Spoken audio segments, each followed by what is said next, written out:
Ave Maria. Welcome back to No Apologies. So we continue to take a look at the marks of the Church of Jesus Christ. Today we're going to take a look at the second mark, which is the mark of holiness, that the Church of Jesus is holy. And by that we mean that Jesus Christ, in founding a church, intended that that church was to lead men safely to God. And someone who is on their way safely to God is a man of virtue. He is sanctified or holy. And we know from St. Paul's first letter to the Thessalonians that God wills our sanctification. And no one would argue that the Church of Jesus was to do just that, to realize man's sanctification so that he could be saved.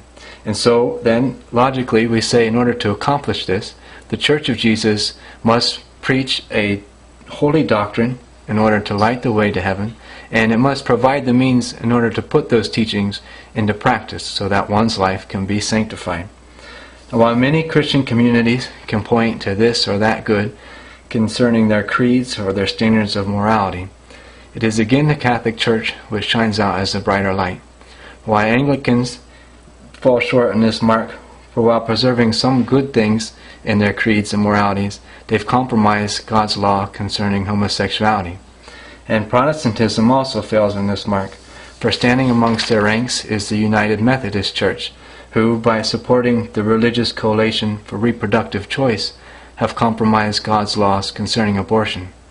Yet the Catholic Church still stands unmoved throughout the ages.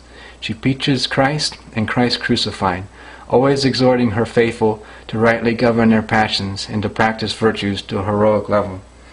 By her teachings, she has shown the way how to sanctify man's relationship with God, husbands with wives, and even rulers with subjects. Her standard of morality is one that is unblemished and is truly worthy of a divine founder. She stands boldly and squarely against all of the wrong philosophies and the misguided cultures throughout the ages, and she insists that her children continue to bear the cross of Christ in fidelity unto the end, keeping always their eyes fixed on the things that are to come.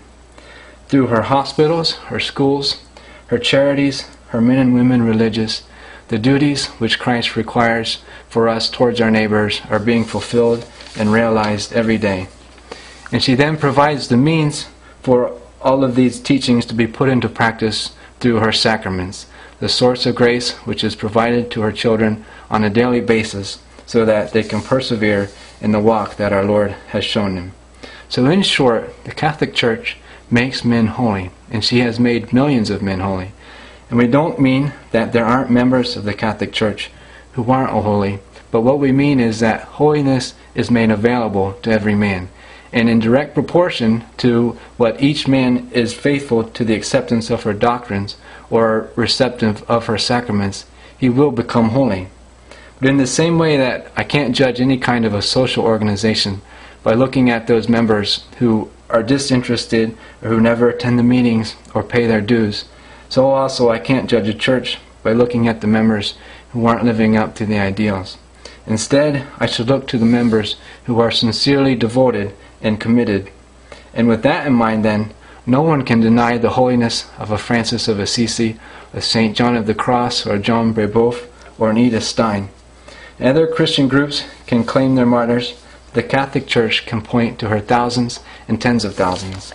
And while we readily admit that there are certainly individuals in other Christian communities who are leading holy lives, the Catholic Church can point to her hundreds of thousands of saints, men, women, and children who have stunned the world by their display of heroic fidelity. And so we can conclude by looking at the fruit of the Catholic Church that she indeed fulfills the requirement put forth by Jesus Christ that His Church be holy. So thanks for joining me here on No Apologies. Ave Maria.